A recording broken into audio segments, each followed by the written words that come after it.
Thank you, Chairman. Would you not think that before you'd make a decision is made on a route, that you decide whether you'd put it overground or underground? Given that if you're going to put it overground, you might be looking for a different type of ground to put it on than if you were going underground. And when people now say, how much would it cost to put them overground on a chosen route? I mean, the answer would be different if you'd made that decision before you decided the route. Because obviously if you're going to put it underground, you don't want to be putting it through limestone that you might have to cut through, etc. You might like to put it on ground that was easy to cut through. But I don't for a second believe that there is any seriousness when it comes to consultation process in this country. Full stop. It is standard, decide, act and defend. And now you're in defend mode. So just on the whole thing of deciding whether you go overground or underground, do you not need to make that decision first? And the next question is, you were asked if there are impacts, should people be compensated? Well, yes, they should be compensated, is my understanding of where you're going, if there are impacts. Well, you've already established that there are impacts, because when you were asked, would you live beside one, would you like to live beside one, you said quite clearly no, you wouldn't. So there are impacts, because in the morning, if I wanted to sell my house to you and there was a pylon beside it, you wouldn't want to buy it. So already there's an impact on it. And this is a public forum, so everyone listening to you now knows that you believe that, well, there are obviously some sort of impacts. Now, what impacts do you think there are? Why would you not like to live beside a pylon? Can you give us in detail exactly why you wouldn't want to live beside a pylon? Because given that it's possibly going to be your job now to convince us about something we don't want to be convinced of, I'd love to know what your reasons are for not wanting to live beside one of these pylons. And look, people in Ireland are sick at this stage of consultation that involves firing the arrow first and then drawing the target around it. We're sick of it, and we're not going to put up with it anymore. And the sad thing is, there's a big circus, a political circus around this now. Apparently, we have an MEP, Jim Higgins, is going to solve it in Europe. We have TDs are going to solve it here, when in fact all it'll take is a government decision.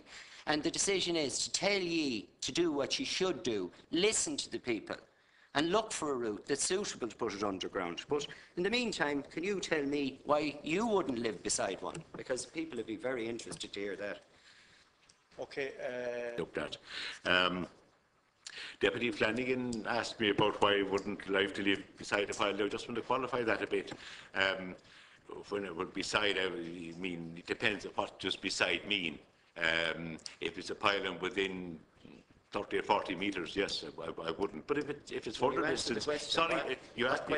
What context did you answer it in? You said, why would I not leave? But it would be, the reason would be to do with disamenity and so forth. If it was very close to my house, a pylon, then I would feel there'd be an element of disamenity and so forth there, which I wouldn't like. Can you elaborate? I don't understand.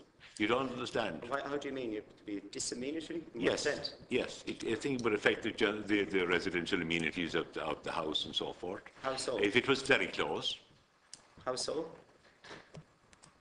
Well, visual, and it would be visually intrusive, because if it was so close, if it was very close to you, obviously, it would could cause shadows and what have you, things like that. Would you define close?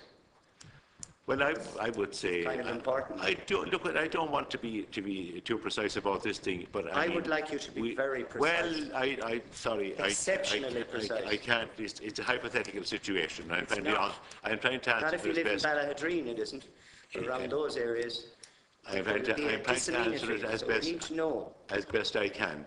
Well, I don't think it's all that germane to the main issues, what I would like to leave beside or whatever. But I gave you an honest answer in the sense that if a pylon very close to my house, I would prefer it not to be there, because for reasons of the fact that it would diminish the amenities. Through the chair, can we get a definition of close? Because close means nothing unless you define exactly what you mean by close. Close enough to fall on your house? Maybe 50 metres or something of that nature. 50 metres. Yeah, maybe 50 metres. Maybe something like that. So, look, in this country now, When turf cutters deal with the minister, they're told maybe they got consulted. With you, we hear maybe 50 metres, maybe won't add up in court.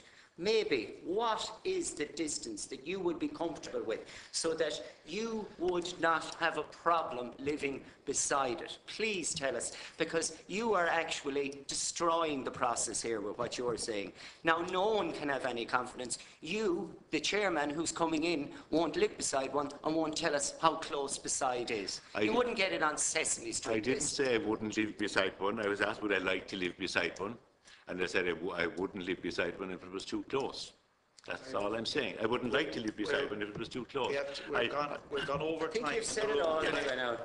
Could I ask you to address There's a Deputy big Phelan's Highlands questions? in now that you just dug yourself into. It'll save a lot of money. I know. I answered. Sorry, Chairman. I answered the question I was asked. Yeah, the question is answered. You didn't answer the question. If you could ask, You fluffed it. if you could answer Deputy Phelan's question, because we are going The over next time. question that I asked him, the other question in relation to before you decide